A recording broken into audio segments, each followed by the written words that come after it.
Hey YouTube, how you doing? Big E here, how's everything? And welcome to another movie review. Today's movie review, I'm going to be reviewing, if you like old mafia picture films, movie films, like Goodfellas, The Departed, Casino, and Godfather, and The Untouchables, well, I'm going to be reviewing one I really enjoy. You're probably familiar with it. If not, I'm going to review it today. It's called Analyze This right here. This is the DVD, the Analyze This, Analyze That double feature. So I'm going to be reviewing Analyze This. Yep, Analyze This was released in the spring of 1999 and it's directed by Harold Ramis, who we all know directed films like Caddyshack, National Lampoon's Vacation, and we all know him as Egon Spengler in the Ghostbusters franchise films. May he rest in peace. The plot of this film, it stars Robert De Niro as a crisis-stricken mafioso boss named Paul Vitti. He solicits the assistance of a reluctant psychiatrist, Dr. Ben Sobel, played by Billy Crystal. And so Paul is dealing with anxiety issues that he loses a good friend named Dominic Mineta, and he's also dealing with his father's death, and it forces him to visit the psychiatrist Dr. Sobel, and he worries about his reputation when he finds himself bursting into tears for no apparent reason, and he has help with his mafioso buddy named Jelly, played by Joe Viterell, and Jimmy, played by Richard Castanello, I believe his name is, and the forceful, demanding hard man proves a challenge to the doctor that he has several complicated problems of his own, and Ben is living in the shadows of his famous psychiatrist father, Dr. Isaac Sobel, played by Bill Macy, and Ben, like I said, Vitti deals with multiple issues. Yeah, and Ben even deals with multiple issues, and he's getting to remarried.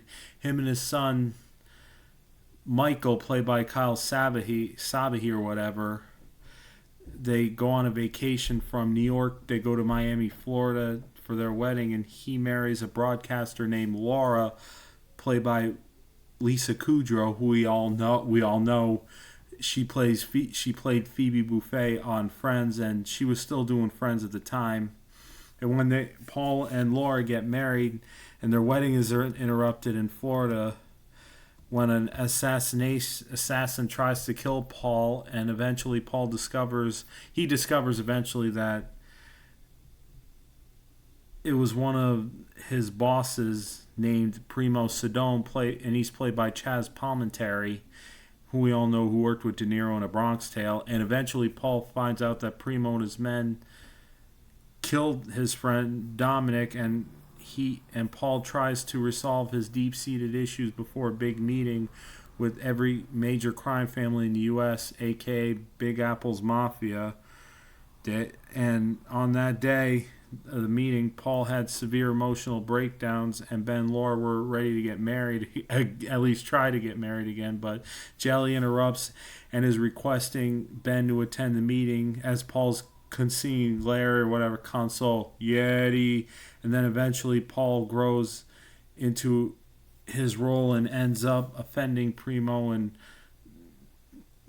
didn't want nothing to. He ends up quitting and wanting out of the mafia, but then Primo pulls a gun and then Paul arrives. I meant to say Ben was offending Primo, and Primo tried pulling a gun on Ben, and then Paul comes and confronts Primo, just told to sit down, and he announces Primo was a traitor and he killed Dominic, and he decided not to seek revenge because he decided to retire from the mafia. And then a shootout occurs eventually between Paul and Primo's men, and then Ben sacrificed himself for Paul and took a bullet, and then the FBI comes in, the mobsters are arrested, and Ben is getting medical attention, and Ben visits Paul in prison, and Paul thanks Ben for his help and inform him that Primo Sedone is dead, and Ben and Laura finally married, and they dance at home by the fountain.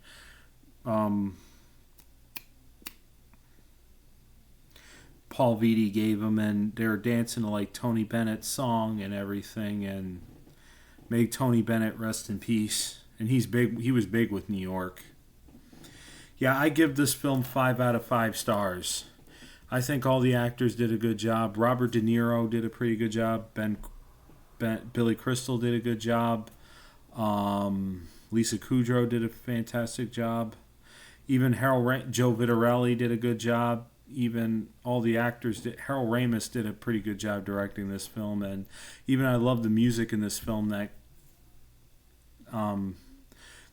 the part where they're at SeaWorld, the Miami Seaquarium, and it plays that song "Good Vibrations" by Marky Mark and the Funky Bunch, and that's when Joe Viterell and Richard Casella, or whatever, as Jimmy, they throw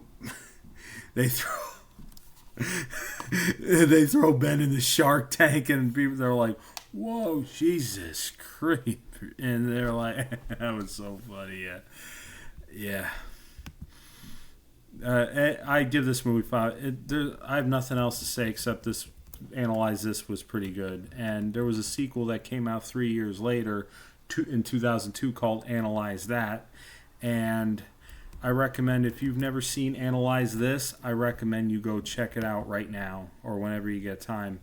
This movie, let's see, I don't see any critic reviews on this, but this has a 69% on Rotten Tomatoes, a 60% on TV Guide, and 75% of Google users like this, and it has a 6.7 out of a 10 on IMDb.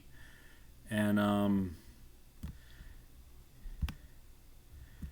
yeah, so, and the movie has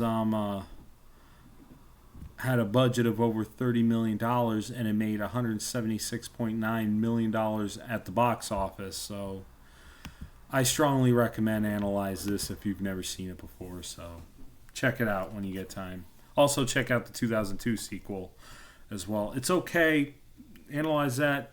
It's okay, but not as good as the first film. But they're both decent, good films. So, all right, YouTube. Nice seeing you. Take it easy. Be safe and stay out of trouble. Peace.